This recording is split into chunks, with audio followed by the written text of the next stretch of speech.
c'est un truc, ça s'appelle insécurité d'enquête coupable. Il y a très peu de temps, j'essaye de taper dans l'actualité. La lenteur pénitentiaire, récemment un détenu radicalisé, signalé dangereux par ses gardiens, aucune réaction de la hiérarchie pendant 1 an, bilan, une attaque au couteau, 2 gardiens blessés, intervention du GIGN, le prisonnier blessé, sa femme abattue. Si on avait réagi un petit peu plus tôt, si on avait écouté les geôliers, ça ne serait pas prévu, ça serait pas fait. Lenteur judiciaire. Les supposés condamnables sont dans l'attente d'un jugement pendant des mois. Il arrive que certaines procédures soient déclarées closes. Donc non jugées, car elles dépassent le délai. 1 an en correctionnel, 18 mois en criminel. Donc il y a des policiers, des gendarmes qui font des enquêtes, qui passent des jours, des semaines, des mois, qui plantent, qui passent des nuits, pour monter un dossier, pour appréhender un truand. On le met dans les mains de la justice. La justice laisse passer le délai, il y a une erreur de procédure. La procédure est validée et on le rend et on le relâche. Lenteur administrative, les signalements d'enfants et en danger de femmes battues ou harcelées ne sont pas suivis suffisamment rapidement d'une réaction policière, judiciaire ou administrative. Et ça débouche sur la mort d'un enfant ou d'une femme. Mesdames, il y a une de vous tous les 3 jours qui meurt. Tous les 3 jours, une femme meurt sous les coups de son conjoint. Si ça, c'est pas quelque chose de grave, je ne vois pas ce qu'on peut dire d'être grave. Et puis il y a une justice à 2 vitesses. C'est dommage que les gendarmes soient pas occupés. D'un côté, lors des manifestations gilets jaunes, des manifestations coupables de violences inadmissibles, j'insiste sur inadmissibles, dont ce fameux ancien champion de boxe de France, là, passe en comparution immédiate. Ils sont jugés, condamnés. Ça, c'est de la justice. La justice rapide. Il a fait une erreur, il a été piqué, il est jugé, il est condamné. Très bien. Par contre, en parallèle, il y a plus de 400 signalements à l'IGPN pour des bavures possibles de policiers, dont 83 pour des tirs de LBD. On rappelle qu'il y a eu 20 manifestants qui ont perdu un homme à cause de ça, sans aucun jugement. Alors, je veux bien croire que l'IGPN n'a pas assez de personnel pour traiter 400 signalements en même temps. Il faudra peut-être leur donner les moyens, parce que le problème dans cette histoire-là, c'est qu'il y a des gens qui peuvent se dire « Ah mais attendez, il y a une justice à 2 vitesses. Les manifestants, on les juge tout de suite, on les juge, on les condamne, et les policiers, ça traîne. Ça ne donne pas un bon signe. » Bon, dans la réalité, les citoyens lambda sont jugés et condamnés. Par contre, il y a les anciens présidents, les anciens ministres, des ecclésiastiques, des présidents de grosses sociétés. 10 ans après, leur affaire est jugée, et puis ça traîne.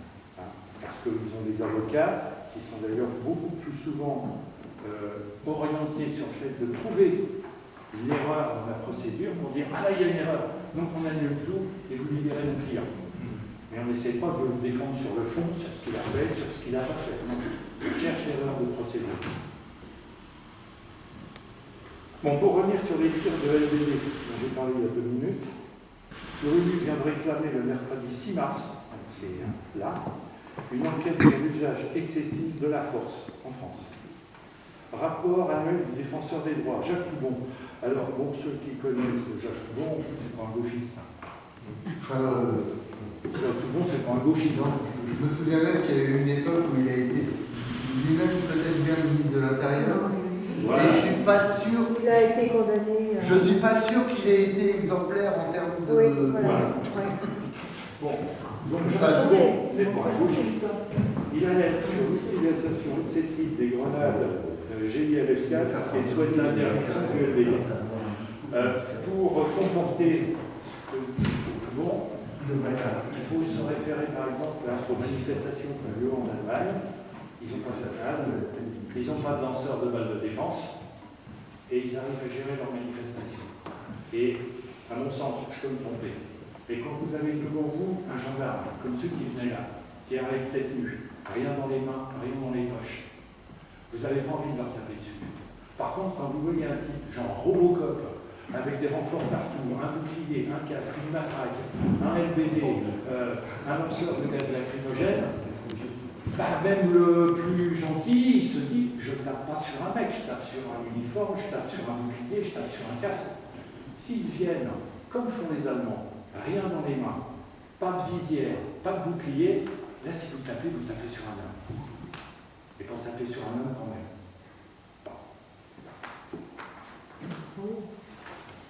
Pas toujours. Ça dépend où, oui, parce que les endroits, ils ne peuvent peut-être pas se promener comme ils étaient. Je ne suis pas certain de la bienveillance primaire de tous les manifestants. Il y a quand même une petite population dans les manifestations qui vient aussi pour casser. Je pense qu'il y a des personnes qui ne sont pas là pour manifester. Il y a des gens qui sont là pour se battre. Mais Il y a même une frange extrémiste qui est là pour. Ça, il y aura toujours. Oui, mais est-ce qu'on les laisse faire? Ah bah non. Et comment on fait pour se défendre si on n'a pas de moyen de se défendre? Et comment font les Allemands? Ils font comme ça. C'est-à-dire que les Allemands ont aussi des... Ils ont tout le matos, mais il est derrière. Non, mais ils ont aussi les Allemands, pour répondre à votre question, comme les Anglais, comme des peuples qui paraîtraient peut-être plus organisés que nous sommes, ils ont aussi des escouades, je ne sais pas comment on appelle ça, qui sont particulières, effectivement, et qui arrivent dès qu'ils voient qu'il y a des black blocs, enfin, ce genre de choses. Moins visibles en fait. Moins visibles. Elles sont pas on sait qu'elles sont là, mais on ne sait pas où. Voilà. Et c'est comme ça qu'il faudra faire. Parce qu'à partir du moment où vous collez directement. Oui, mais vous voyez, Les Anglais en plus, la dernière fois, ce que vous dites. ils ont utilisé des blagues. Ah, mais, C'est pas pour les parachutistes. non, mais ce que vous dites par rapport à ça, je ne sais pas s'il y en a qui veulent s'exprimer, non? C'est aussi parce que Oui, monsieur. Oui, il y a les mêmes populations en Allemagne et en Irlande, à Belfast et autres, ça dépend des époques. Donc on ne peut pas aller comme ça main nue devant des types qui sont avec des bouteilles d'acide, des boules de béton. Vous faites quoi? Qu'est-ce que vous faites? Alors, c'est ce que je vous dis, et c'est ce qui se passe partout, en Allemagne, en Angleterre. Il y a derrière des gens qui sont, eux, équipés au cours et qui vont agir comme il faut, avec le matériel qu'il faut sur ces gens-là. Parce qu'il n'y a pas de souci. Oui, mais c'est Mais est-ce la première ligne. pour revenir à ce que vous disiez tout à l'heure, des comparutions immédiates des manifestants, là. Oui. Il y a des comparutions immédiates, il y a des gens, le boxeur, là, ils l'ont chopé sur place, il était en train de casser la figure. Il peut même pas Il dire. ne peut pas dire qu'il n'y était pas, donc on est d'accord. Il y a une comparution immédiate. Il a fait un délit, caractérisé, il n'y a pas besoin d'enquête. Il est jugé. Il est jugé, il est condamné. Nickel pro. Les gens qui arrivent, les blessés, les manifestants qui ont été blessés par des armes de défense, c'est des armes de défense. On est bien d'accord, hein, les balles, les flashballs, là, ce sont des armes de défense. C'est pas des armes offensives, ce sont des armes de défense. Est-ce que vous pensez que les mecs qui sont servis des armes de défense ont tiré dans un groupe de manifestants pacifistes? Est-ce que c'est arrivé? Auquel cas, ils auraient véritablement été en faux. Et auquel cas, il n'y avait pas besoin de faire d'enquête, et ils auraient effectivement pu passer en comparution immédiate. Mais eux, ils sont intervenus parce qu'il y avait des forces de l'ordre qui étaient menacées par des manifestants. Autrement, ils n'interviennent pas. C'est comme en Allemagne. Ces gens-là, ils ne sont pas en première ligne à attendre, sauf qu'il y a un manifestant qui approche, ils tirent dessus. Autrement, c'est pas 20 qu'il y en aurait eu. C'est 20 000. Beaucoup de choses je sais pas. Moi, je sais pas, je dis ça. Moi, j'y étais pas. De gendarmes, J'y étais pas. policiers. J'ai discuté avec eux de ces sujets-là. J'ai discuté avec des gendarmes qui ont été aux manifestations de Paris. Et ils m'ont dit, il y a deux choses qu'il faut savoir.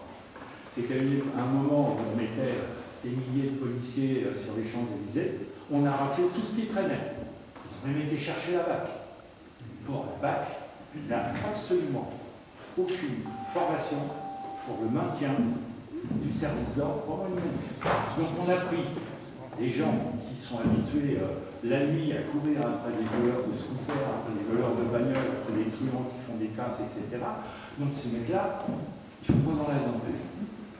Et les gens de la BAC, ils n'ont jamais eu, mais jamais, on n'a jamais eu une formation sur l'utilisation du LBD. Oui, mais c'est pas eux qui ont tiré la C'est lettre. pas pour Si. Non, non. Si. 80%. 80% des balles ont été tirées par la BAC. Voilà. Voilà. Alors non seulement les gens de la BAC ne sont pas formés pour utiliser ça, et ça je viens de gendarmes et de policiers, mais les gendarmes qui eux ont une formation, vous savez ce que c'est leur formation? C'est une journée. Et dans la journée, ils tirent 10 balles. Je ne sais pas si parmi vous, il y en a qui ont utilisé des armes à feu, une arme quelle qu'elle soit.